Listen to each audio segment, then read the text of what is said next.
अभी परसों ही भाजपा के तमाम लोगों ने सोशल मीडिया पे एक प्रोपेगेंडा फैलाया आरटीआई लगा करके कि प्रधानमंत्री जी ने एक भी छुट्टी नहीं ली है। 9 सालों में प्रधानमंत्री जी ने एक भी छुट्टी नहीं ली। मुझसे मीडिया के एक साथी ने पूछा कि भाई आप क्या कहते हैं इस पर, तो मैंने कहा भाजपा वालों से पूछा जाना चाहिए कि छुट्टी की परिभाषा क्या है। अगर पार्लियामेंट का सेशन चल रहा है, 23 दिन के सेशन में प्रधानमंत्री जी 2 दिन आते हैं तो बाकी 21 दिन छुट्टी ही तो हुई। मणिपुर में हमारी बहनों को, मणिपुर की बेटियों को बिना कपड़ों के हुजूम ने, भीड़ ने परेड करवाई, बलात्कार किए और मणिपुर पर एक शब्द बोलने से कतराने वाले प्रधानमंत्री जी ने मणिपुर पर बोलने से परमानेंट छुट्टी ले रखी है। ये छुट्टी ही तो हुई। चिरागों के सफर में दबदबा हो आंधियों का तो फिर अंजाम जुल्मत के सिवा कुछ भी नहीं होगा। यह दुनिया नफरतों के आखिरी स्टेज पर है, इलाज इसका मोहब्बत के सिवा कुछ भी नहीं होगा। मैं तुम्हें अपने उसूलों की कसम देता हूं, मैं तुम्हें अपने उसूलों की कसम देता हूं, मुझको मजहब के तराजू में न तौला जाए। मैंने इंसान ही रहने की कसम खाई है, मुझको हिंदू या मुसलमान न समझा जाए।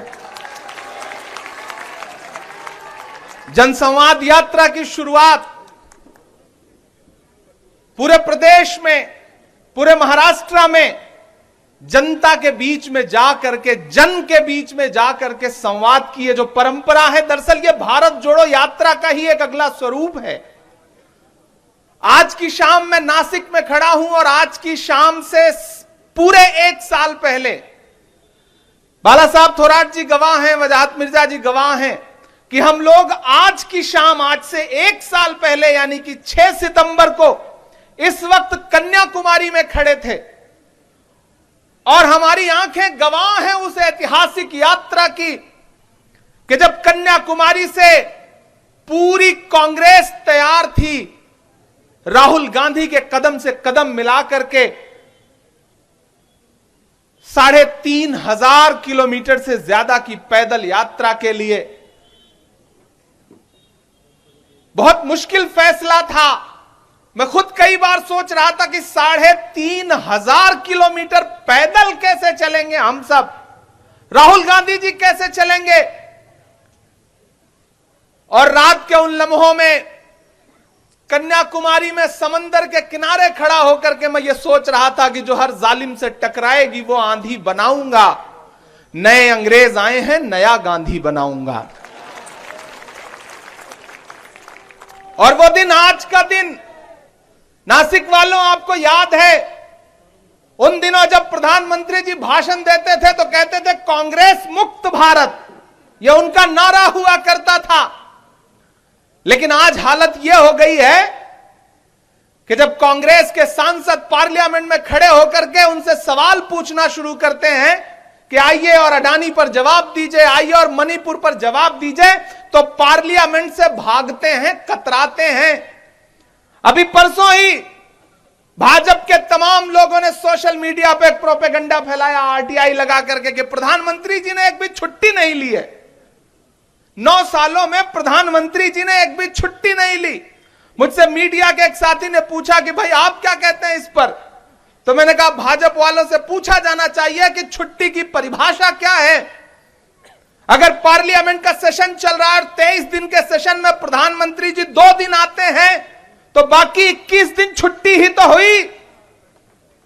मणिपुर में हमारी बहनों को, मणिपुर की बेटियों को बिना कपड़ों के हुजूम ने, भीड़ ने परेड करवाई, बलात्कार किए और मणिपुर पर एक शब्द बोलने से कतराने वाले प्रधानमंत्री जी ने मणिपुर पर बोलने से परमानेंट छुट्टी ले रखी है। यह छुट्टी ही तो हुई। प्रधानमंत्री जी चलते हुए संसद सत्र के बीच में जाकर के कर्नाटक में चुनाव प्रचार करें या किसी दूसरे राज्य में, मध्य प्रदेश में चुनाव प्रचार करें तो यह छुट्टी ही तो हुई। आखिर छुट्टी की परिभाषा क्या है? महाराष्ट्र वालों,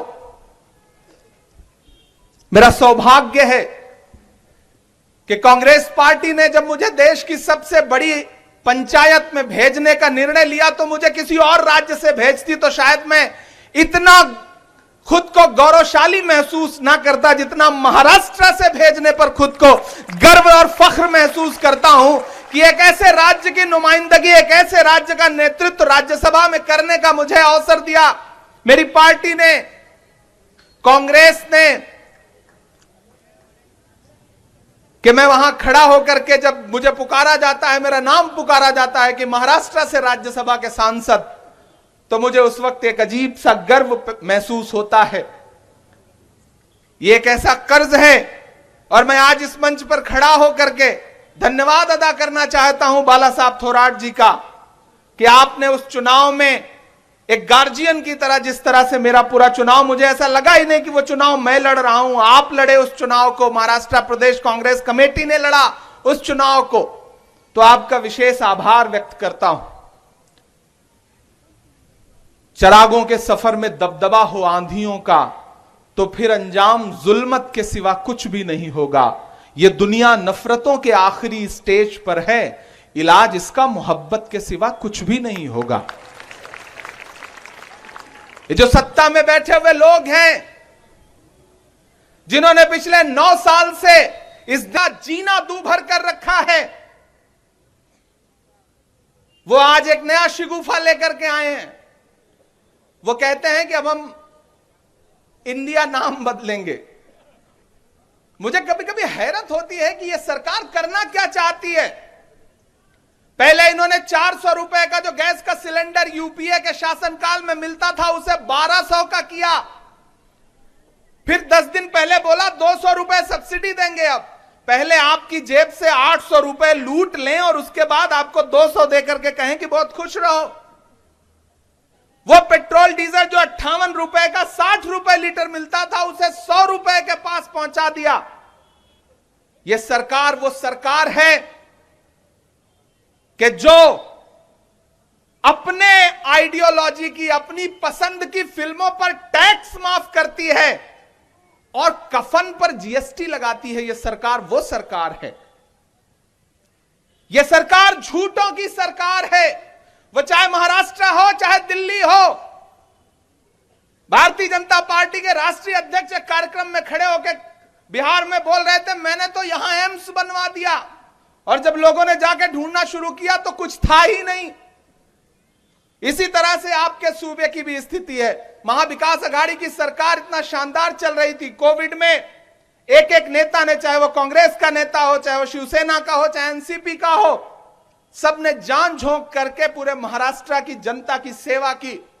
और जब उस कोविड से उबरने की कोशिश कर रही थी ये सरकार, तो भाजपा जो है लोकतंत्र को लूटने की कोशिश कर रही थी और सरकार को तोड़ करके, सरकार को लूट करके, लोकतंत्र को लूट करके अपनी सरकार बना ली।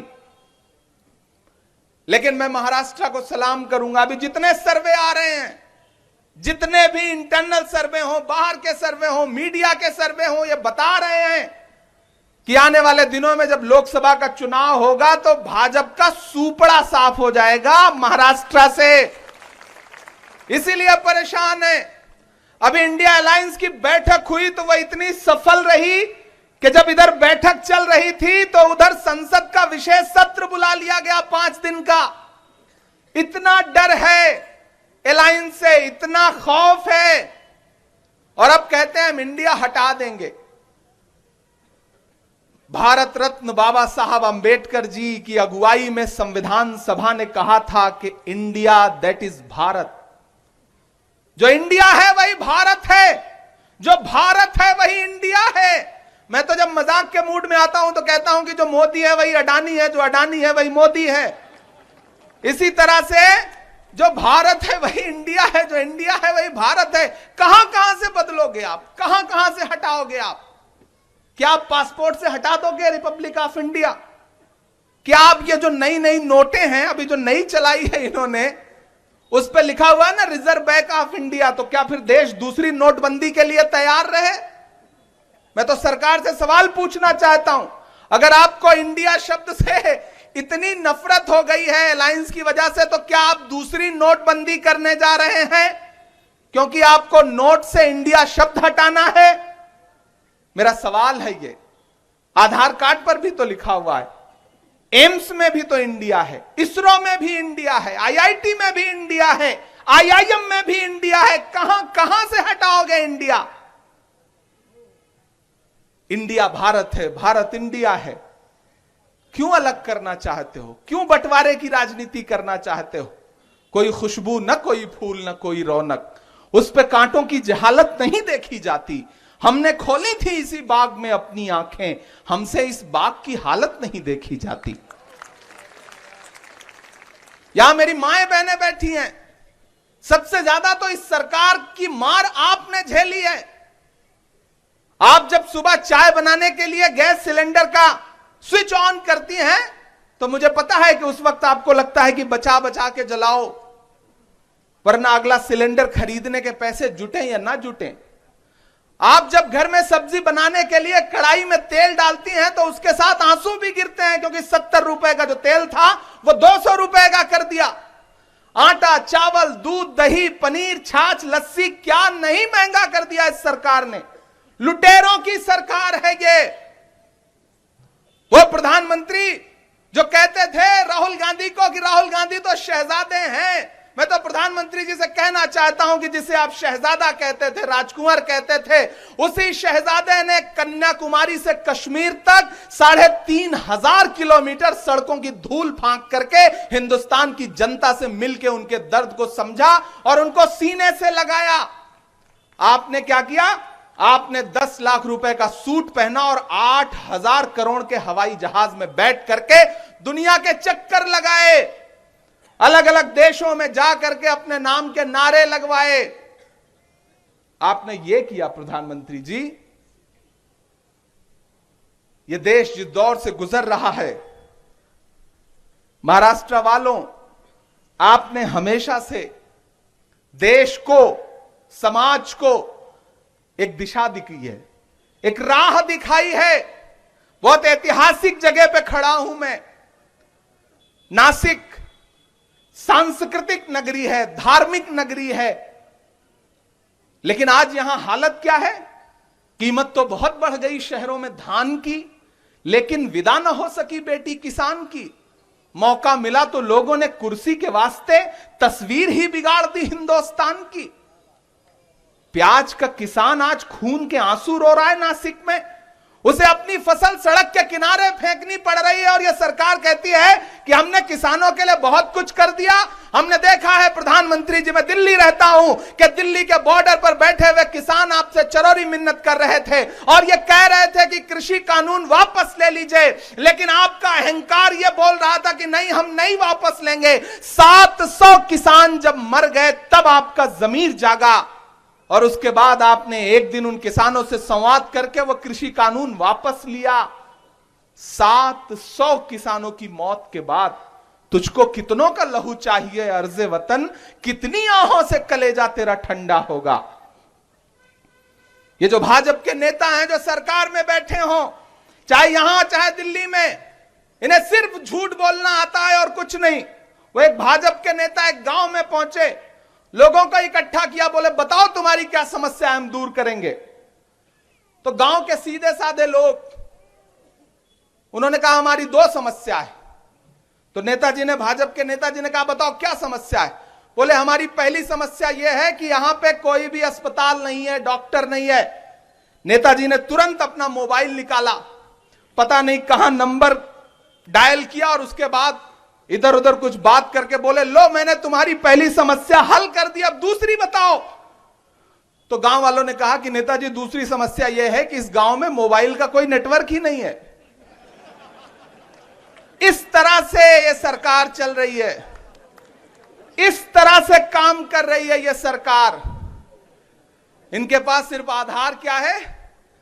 हिंदू को मुसलमान से लड़ा दो, सिख को ईसाई से लड़ा दो, दलितों को लड़ा दो, और अगर कोई शांति से आपसे अपना अधिकार मांगना चाहे तो चाहे वो जंतर मंतर पर बैठी हुई पहलवान बेटियां हो, या वो किसान हो, या फिर जालना में बैठे हुए वो मराठा आरक्षण की मांग करने वाले लोग हों, इनके पास सबका इलाज क्या है? लाठी, आंसू गैस। मैं तो इनसे पूछना चाहता हूं, महाराष्ट्र में खड़ा हूं, महाराष्ट्र का प्रतिनिधित्व करता हूं, इसलिए पूछना चाहता हूं कि अगर कोई आपसे शांतिपूर्ण तरीके से कुछ मांग रहा है तो दीजिए या ना दीजिए, लेकिन लाठी चलाने का अधिकार आपको किसने दिया है? लाठी का जवाब तो आपको देना पड़ेगा, जवाबदेही तो आपको लेनी पड़ेगी। यह सरकार, मैंने कहा ना, झूठों की सरकार है। हमने देखा है, हमारे नेता ने, राहुल गांधी जी ने मणिपुर जा करके देखा है, वहां के लोगों की पीड़ा को, दर्द को महसूस किया है वहां जा करके। लेकिन प्रधानमंत्री जी के पास 2 मिनट नहीं थे, सिर्फ 36 सेकंड बोले थे एक दिन वो, जिस दिन संसद का सत्र शुरू हुआ था। और हम चीखते रहे, हमारा हर सांसद चीखता रहा, राज्यसभा में आदरणीय खड़गे जी के नेतृत्व में पूरा विपक्ष चिल्लाता रहा कि आइए और मणिपुर पर बात करिए।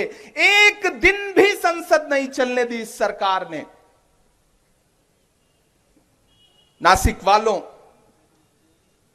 मैं आज आपसे बहुत दूर से 2-3 छोटी छोटी बातें कहने आया हूं, लेकिन सबसे पहले हनीफ बशीर साहब ने एक मांग रखी कि डॉक्टर जाकिर हुसैन हॉस्पिटल जो है उसमें सोनोग्राफी की मशीनें नहीं हैं, और भी कुछ इक्विपमेंट्स हैं जो नहीं हैं।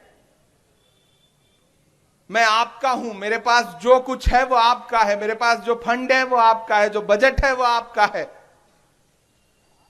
वजाहत मिर्जा जी ने 15 लाख रुपए की मशीनें उपलब्ध करवाने का वादा किया है। मैं 25 लाख रुपए अपने बजट से आपको देता हूं। जो भी मशीनें आपको वहां लगती हैं उनका प्रपोजल भेजिए। मैं 12 तारीख को वापस दिल्ली पहुंचूंगा। मैं कल यहां से बिहार चला जाऊंगा, फिर राजस्थान कार्यक्रम लगे हुए हैं, फिर लौट के दिल्ली पहुंचूंगा। मैं वहां से लेटर आपको भिजवा दूंगा।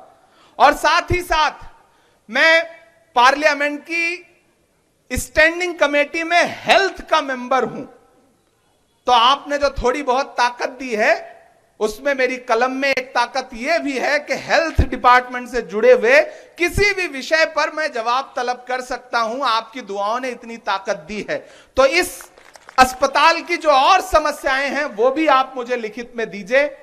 मैं एज ए कमेटी के मेंबर जो है वो यहां के हेल्थ सेक्रेटरी को, चीफ सेक्रेटरी को और बाकी अधिकारियों को भी यहां पत्र लिखता हूं, और मुझे पूरा विश्वास है कि हम कुछ ना कुछ मदद जरूर कर पाएंगे। मैं 2-3 बातें आपसे कहने आया हूं।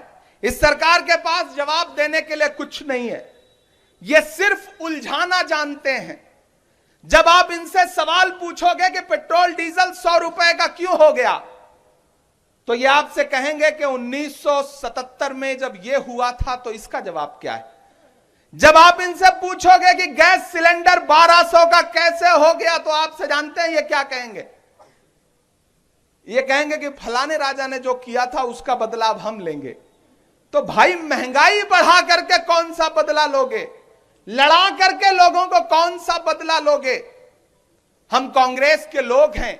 आज आप हमसे कह रहे हो कि हम इंडिया हैं और आप भारत हैं। अरे, हम कांग्रेस के लोग हैं। हमारी पार्टी का नाम है भारतीय राष्ट्रीय कांग्रेस, जिसमें राष्ट्रीय भी है, भारतीय भी है।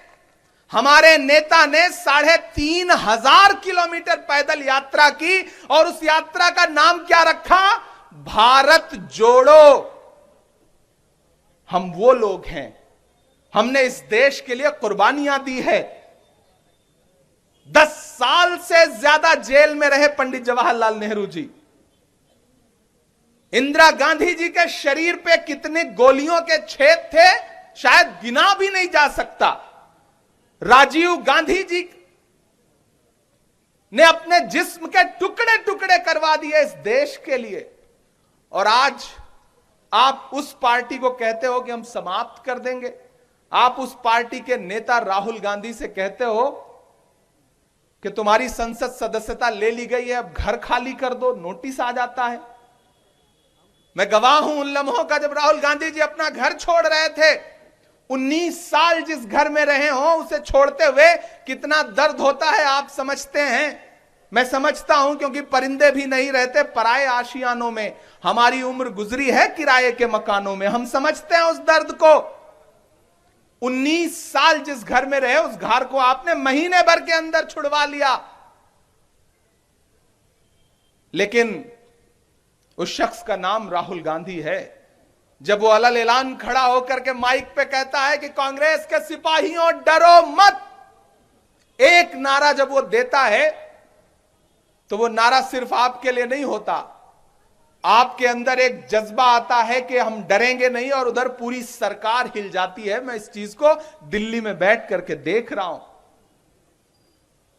आज हमने अपने गठबंधन का नाम इंडिया रखा है, तो आप नाम बदल दोगे, ठीक है, फिर आप नाम बदल दो, कुछ दिन बाद हम अपने गठबंधन का नाम बदल के अगर भारत रख लेंगे तब क्या करोगे? कहां भाग जाओगे? तो ये खेल खेलना बंद करिए प्रधानमंत्री जी। इस देश की जनता के लिए कुछ विकास करिए, क्योंकि इस जनता ने आपको प्रचंड बहुमत दिया है और बहुमत का सम्मान करना आपकी जिम्मेदारी बनती है। नासिक वालों, आपको वो नारा याद है कि मैं चौकीदार हूं, मुझे खजाने की चाबी सौंप दो, मैं देश नहीं लुटने दूंगा। आज स्थिति क्या है? मैं सांसद भी हूं, शायर भी हूं। मैं जब खड़ा हो रहा था तो मुझसे कुछ साथियों ने कहा कि वो एक नज्म भी सुना दीजिएगा, तो मैं चाहता हूं कि मैं सुना दूं, नहीं आप बाद में कहेंगे कि सिर्फ भाषण सुना के चले गए। कहां सोया है चौकीदार, कहां सोया है चौकीदार। ये जो साथी बाईं तरफ खड़े हैं, इधर जो दाईं तरफ खड़े हैं, उधर जो पीछे खड़े हैं, थोड़ी देर के लिए आप जागेंगे और आपकी तालियों का शोर, आपका जो हौसला है, आपकी जो जिंदा दिली है, वो पूरे महाराष्ट्र में जाएगी, तो जनसंवाद यात्रा को और ताकत मिलेगी। कि कहां सोया है चौकीदार, कहां सोया है चौकीदार, कहां सोया है चौकीदार, कहां सोया है चौकीदार। डीजल और पेट्रोल की कीमत रही सैकड़ा मार, कहां सोया है चौकीदार, कहां सोया है चौकीदार। पूरे देश में आज तक ऐसा कोई व्यक्ति नहीं मिला जिसने प्रधानमंत्री जी के साथ पढ़ाई की हो। अभी बाला साहब थोराट जी से पूछा जाए कि आपके क्लासमेट कौन थे, तो 2-4 निकल आएंगे। लेकिन मोदी जी ने पॉलिटिकल एंटायर साइंस में पोस्ट ग्रेजुएशन कर लिया, आज तक एक भी बंदा नहीं मिला जिसने उनके साथ पढ़ाई की हो। अच्छा, यह भी सच है कि आज तक एक भी बंदा नहीं मिला जिसने उनके हाथ की बेची हुई चाय पी हो। नहीं मिला कोई, लिटरली नहीं मिला। तब एक शायर जो है वो अपने लहजे में बात करने की कोशिश करता है कि कहां सोया है चौकीदार, कहां सोया है चौकीदार। चाय बेचने वाला पूरा भारत बेच रहा है। इतने कमजोर तरीके से सुनेंगे तो काम नहीं चलेगा, पहुंचाइए उनके कानों तक कि चाय बेचने वाला पूरा भारत बेच रहा है। इसी काम में हासिल उसे महारत बेच रहा है। कि रेल बिक गई, तेल बिक गया, बिका हवाई अड्डा। रेल बिक गई, तेल बिक गया, बिका हवाई अड्डा। सब कुछ बिकता देख के खुश हैं अपने जेपी नड्डा। कि जनता महंगाई की मारी करती हाहाकार, कहां सोया है चौकीदार, कहां सोया है चौकीदार। चलती हुई रेलगाड़ी से पानी टपक रहा है। वंदे भारत का वीडियो तो देखा होगा आप सबने ना। चलती हुई रेलगाड़ी से पानी टपक रहा है, सड़कें धंस रही हैं, पुल टूट रहे हैं, सोना पीतल में बदल रहा है। प्याज का किसान खून के आंसू रो रहा है और सरकार को नाम बदलने की पड़ी है। नासिक वालों, बहुत जिम्मेदारी से एक बात कहता हूं कि जो अपना चलाया हुआ 2000 का नोट नहीं चला सके, वो देश क्या चलाएंगे? देश क्या चलाएंगे? वो नहीं चला सकते। वो नहीं जानते कि निर्माण का दर्द क्या होता है। वो नहीं जानते कि जब 1947 में पंडित जवाहरलाल नेहरू जी को यह देश मिला था तो किन परिस्थितियों में था। आज पंडित जवाहरलाल नेहरू जी के कद को बुरा कहने वाली भाजपा, उनके कद को छोटा करने का प्रयास करने वाली भाजपा, मैं उनसे कहना चाहता हूं कि किसी एक दिन, एक मिनट के लिए भी अगर पंडित जवाहरलाल नेहरू जी जैसा विजन अपने अंदर ला पाओ तो मैं तुम्हें मानूं। इस देश में जो कुछ है वो पंडित जवाहरलाल नेहरू जी का बुनियाद रखा हुआ है। और आज कहते हो आपकी सारी गलती पंडित जवाहरलाल नेहरू जी की है। 1947 में देश किन परिस्थितियों में मिला, लेकिन यह कांग्रेस ही थी जिसने इस देश को 1947 के भारत से 2000 के भारत में लाके खड़ा किया। आप नकार सकते हो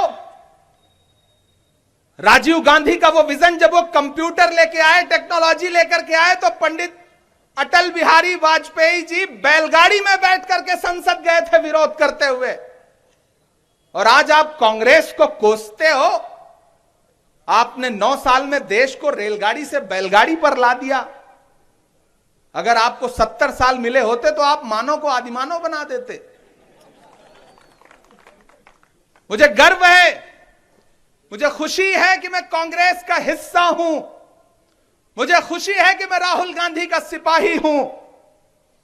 इस सफर में कुछ लोग आएंगे, जाएंगे, छोड़ेंगे, लेकिन वही डटा रहेगा जिसके अंदर कांग्रेस की विचारधारा है। इसी महाराष्ट्र में बहुत सारे लोग टूटे, बहुत सारे लोग डरे, बहुत सारे लोग बिके, बहुत सारे लोग गए, लेकिन कांग्रेस का एक एक कार्यकर्ता डटा हुआ है। चाहे जितनी गॉसिप कर लें, चाहे जितनी चर्चाएं कर लें, लेकिन कांग्रेस का एक एक सिपाही डटा हुआ है। जो डरे वो गए, और जो गए मैं उनके लिए कहना चाहता हूं कि कांटे गुल के साथ नहीं चल सकते हैं, बुज़दिल खुल के साथ नहीं चल सकते हैं। रास्ते में जो छोड़ गया उसे जाने दो, सब राहुल के साथ नहीं चल सकते हैं। ये लड़ाई बहुत बड़ी है। ये लड़ाई आपको असल मुद्दों पर लाने की है। हमने तो पार्लियामेंट में खड़े होकर के वो नारे भी सुने हैं जब पूरी भाजपा खड़ी होती थी और नारा लगाती थी कि राहुल गांधी माफी मांगो। ये नारा लगाया जाता था। हम वहां खड़े होकर के डट करके जवाब देते थे कि हमसे माफी मांगने के नारे लगाने वालों, माफी तो आप मांगो। 15 लाख के झूठे जुमले के लिए माफी मांगो। पेट्रोल डीजल 100 रुपए का करने के लिए माफी मांगो। गैस सिलेंडर 1200 का करने के लिए माफी मांगो। टमाटर, बाप रे, आज मैं होटल में बैठ के खाना खा रहा था। आकाश शाजर जी ने अपने घर से खाना भिजवा के भेजा था, तो जो सैलेड था, सलाद था, उसमें टमाटर की मात्रा बहुत ज्यादा थी, तो मैं चौंक गया। और मैंने स्वप्निल खाना खिला रहे थे, मैंने स्वप्निल से पूछा कि भाई क्या यहां बहुत सस्ता हो गया है क्या, वरना हम तो 250 रुपए किलो खा करके आ रहे हैं। स्थिति यह हो गई कि हमारी आंखों ने दिल्ली में वो मंजर भी देखा कि एमसीडी की एक गाड़ी आती थी, उसमें टमाटर रखा रहता था, वो मेटाडोर जो 407 चलती है, और शहर के संभ्रांत लोग लाइन में खड़े होकर के सब्सिडी वाला टमाटर खरीदते थे। यह स्थिति हो गई है। ऐसे में इस सरकार को माफी तो मांगनी पड़ेगी, और अब ज्यादा दिन दूर नहीं है, 2024 बहुत पास है। तैयार रहिए। मेरी आवाज उन तक भी पहुंच रही है जो कांग्रेस के साथी हैं, सिपाही हैं। मेरी आवाज उन तक भी पहुंच रही है जो महाविकास अघाड़ी के समर्थक हैं, लेकिन मेरी आवाज शायद उन तक भी पहुंच रही हो जो भूले भटके भाजपा को वोट दे देते हो। मैं उनसे भी कहना चाहता हूं कि इस सरकार ने, प्रधानमंत्री जी ने 2 करोड़ नौकरियां हर साल देने का वादा किया था। 9 साल में 18 करोड़ नौकरियां अब तक दे दी होंगी उन्होंने शायद, लेकिन इस भीड़ में बैठा हुआ कोई भी व्यक्ति बताए क्या उसे सरकारी नौकरी मिली? नहीं मिली। मैं देश के जिस भी कोने में जाकर के पूछता हूं, कोई भी ऐसा व्यक्ति नहीं मिलता जिसे सरकारी नौकरी मिली हो। ऊपर से हमारे देश की सेना, जिस पर हम सब गर्व करते हैं, जो हमारे देश की सरहदों की रक्षा करती है, उसमें भी अग्निवीर ला करके घुसेड़ दिया। 4 साल की कर दी कि आप आओ सेना में नौकरी ज्वाइन करो और 4 साल बाद रिटायर हो जाओ। यह स्थिति करके छोड़ दिया है और अभी नया नियम लेके आए हैं, नया सर्कुलर जारी हुआ है। सोचने वाली बात है कि सेना का जवान जब छुट्टी पे अपने घर जाएगा तो वो सरकार की स्कीमों का प्रचार करेगा। यह नया जियो आया है। सेना का जवान जब छुट्टी पे अपने घर जाए तो वहां जाकर के केंद्र सरकार की योजनाओं का घूम घूम के प्रचार करे। यह नया सर्कुलर है। आप अंदाजा लगाइए, सोचिए कि वो सेना जिन पर हम गर्व करते हैं, जब किसी एक शहीद सैनिक का घर लौट करके शव उसका घर आता है तो पूरा इलाका, पूरा देश रोता है। आज आप उससे यह काम कराना चाहते हैं। यह स्थिति करके रख दी गई है। इसलिए नासिक वालों, मैं आपसे निवेदन करने आया हूं, मैं आपसे गुजारिश करने आया हूं। एक जनप्रतिनिधि होने के साथ साथ एक साहित्यकार होने के नाते भी, एक शायर होने के नाते भी आज स्थिति यह है कि आप सरकार के खिलाफ कुछ बोल दीजिए, अगले कुछ घंटे बाद आपके दरवाजे पर पुलिस खड़ी होगी। कहा गया है, सुना गया है, कोई न बोले, ज़बां दराजों को मशवरा है, कोई न बोले, अजीब लुकनत पसंद हाकिम से वास्ता है, जो चाहता है, जो सोचता है, कोई न बोले। यहां अल्पसंख्यक समाज के तमाम लोग बैठे हैं। मैं आपसे भी कहना चाहता हूं, मैं अल्पसंख्यक विभाग का राष्ट्रीय अध्यक्ष होने के नाते आपके बीच में भी ऐसे लोग छोड़े गए हैं जो आपके बीच में दुष्प्रचार करते हैं और ये आपसे सवाल खड़ा करेंगे सोशल मीडिया पे, व्हाट्सएप पे कि कांग्रेस ने तो आपको दिया क्या है। यह सवाल आपसे पूछा जाता है और पूछता है आपके समाज का ही कोई नेता, कोई व्यक्ति। मेरे भाई, कांग्रेस वो पार्टी है जो न धर्म की राजनीति करती है, न जो जात की राजनीति करती है, जो न मजहब की राजनीति करती है। वो कांग्रेस ही है जिसने डॉक्टर जाकिर हुसैन को इस देश का राष्ट्रपति बनाया। वो कांग्रेस ही है जिसने फखरुद्दीन अली अहमद साहब को इस देश का राष्ट्रपति बनाया। वो कांग्रेस ही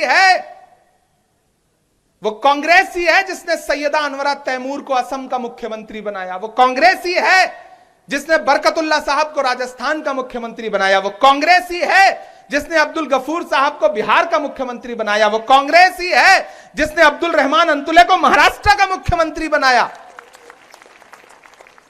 वो कांग्रेस ही है अल्पसंख्यक समाज के लोगों जिसने ए.के. एंटोनी साहब को इस देश का रक्षा मंत्री बनाया। वो कांग्रेस ही है जिसने प्रदीप जैन आदित्य को इस देश का केंद्रीय मंत्री बनाया। वो कांग्रेस ही है जिसने एक दिन खामोश से रहने वाले सरदार डॉक्टर मनमोहन सिंह साहब को इस देश का प्रधानमंत्री बनाया।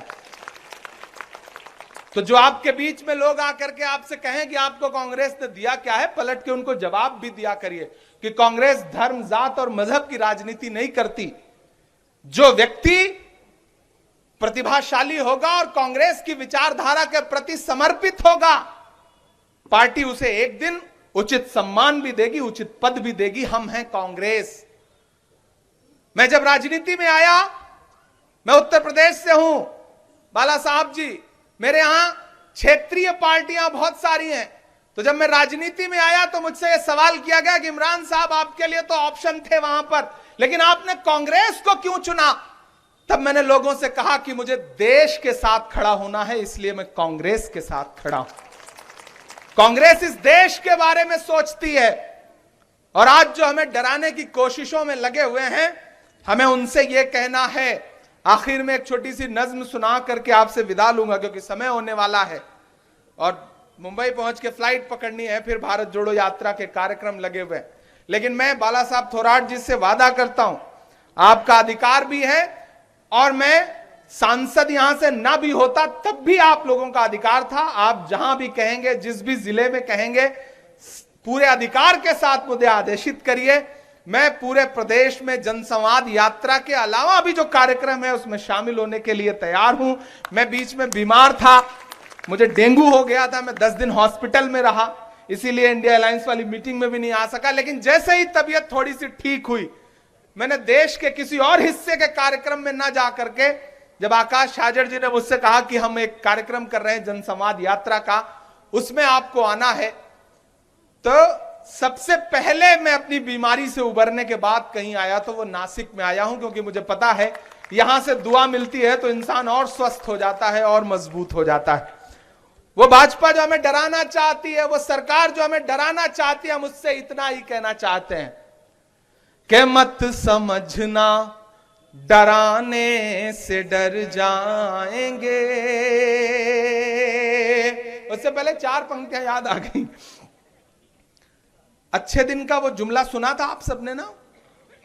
इन दिनों प्रधानमंत्री जी जब कहीं बोलते हैं कि हमने देश को अच्छे दिन दिए, तो हमारा मन करता है कि हम उनसे कह दें कि मोहब्बत भाईचारे के दीवाने दिन ही लौटा दो, वो सस्ती दाल सब्जी के सुहाने दिन ही लौटा दो, वो सस्ती दाल सब्जी के सुहाने दिन ही लौटा दो।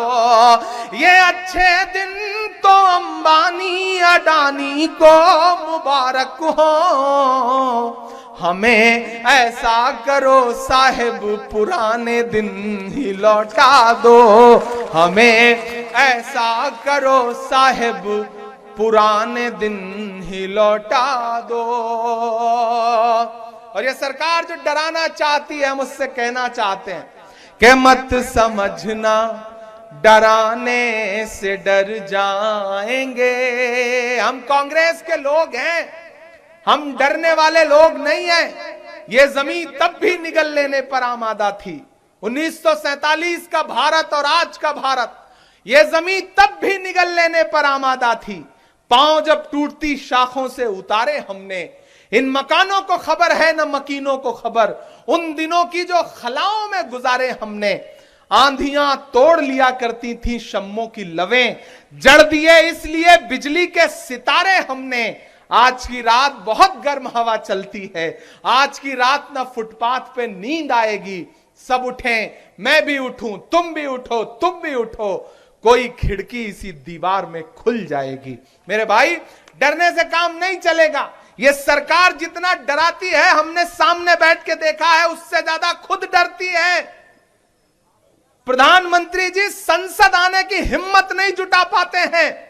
मैं पूरी जिम्मेदारी से यह बात कह रहा हूं, क्योंकि सामने कांग्रेस के और विपक्ष के सांसद खड़े होकर के सवाल पूछने के लिए तैयार रहते हैं। इसलिए प्रधानमंत्री जी संसद आने की हिम्मत नहीं जुटा पाते, तो डराने वाला खुद ज्यादा डरा होता है। इसलिए हर डराने वाले से यह कहिए कि मत समझना डराने से डर जाएंगे।